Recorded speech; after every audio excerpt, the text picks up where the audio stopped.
These are candlesticks. This is a bullish candle and this is a bearish candle. You read these candles through 4 key metrics: the candle's open, close, low, and high.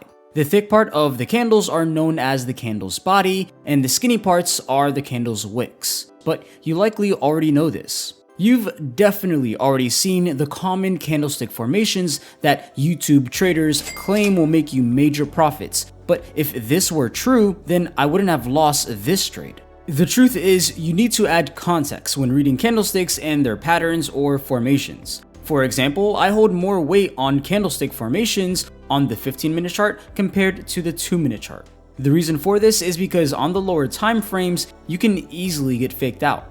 I'm going to show you how I read candlestick charts to make profits in the stock market, but I need you to understand that I'm not claiming to be a rich, profitable trader. I've only been trading for a little over a year. Everything I say in this video should be taken as entertainment and not financial advice. With that being said, make sure you subscribe as it helps me out a lot. What do I mean when I say we need to add more context to the chart to seriously consider a candlestick pattern or formation? Well, we can see that price on the 2-minute chart can show us a shooting star, but it would not make sense to short this since on the 15-minute chart, we are in a clear uptrend. The lower the time frame, the less clear long-term context we have on our screen. But let's say that price has developed a nice bullish hammer on the 15-minute at a key level. This tells me that buyers are stepping in strongly at this key level, and I can then look for an entry on the 2-minute chart. The main thing that is making me want to look for longs here is the market structure that we can see on the 15-minute chart. With higher highs and higher lows, along with a nice bullish bar on the 15-minute chart, I can take a long trade with confidence riding the trend. Let's take a look at this trade I took on November the 4th, for example. On this day, I was looking for longs. Looking at this trade on the 2-minute chart, it does not look like a bad trade. I buy the break of the New York VWAP in the middle of the opening range and take profit at the top of the opening range. Pretty textbook, right? Now, let's look at the big picture on the 15-minute chart. Looking at the 15-minute chart, why in the heck am I entering along in this downtrend? At any time, price could have just moved lower. I say this because I don't know how far the price will go to form the lower high of this trend. I would consider this to be a counter trend trade, not following the big picture painted on the 15-minute chart. The only reason why this trade was a winner is because I followed my opening range rules of if I buy at the middle of the range, I need to take profit at the top of the range. But honestly, this was luck. Following the trend of the 15-minute chart, wouldn't it have been better to look for a short once we get a nice bearish close below the New York VWAP?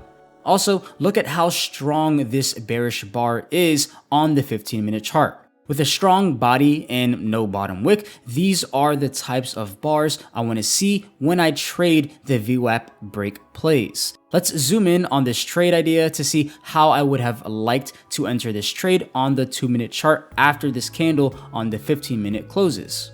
Now, looking at the 2-minute chart, the shorts make a lot more sense after examining the 15-minute chart. Once we break back into the opening range and break and hold below the New York VWAP, I can take a confident short from the top of the range to either the middle of the range or the bottom of the range. Realistically, I would have taken some profits at the middle of the range, locked my stop for the rest, and rode price to the bottom of the range, continuing the downtrend that is being painted on the 15-minute chart.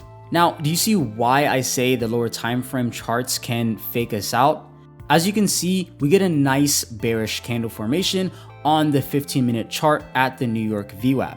But if we look at the 2-minute chart, we get a doji bar at the New York, which can mislead people that sellers have lost their strength. After reviewing my past performances, I honestly feel like this was the missing piece of the puzzle that I needed to really shift me in the right direction in terms of developing my trading skills.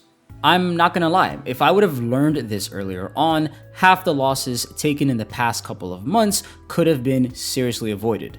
The only reason why I learned this style of reading the market is by journaling my trades and doing daily, weekly, and monthly reviews on my trading to continuously improve.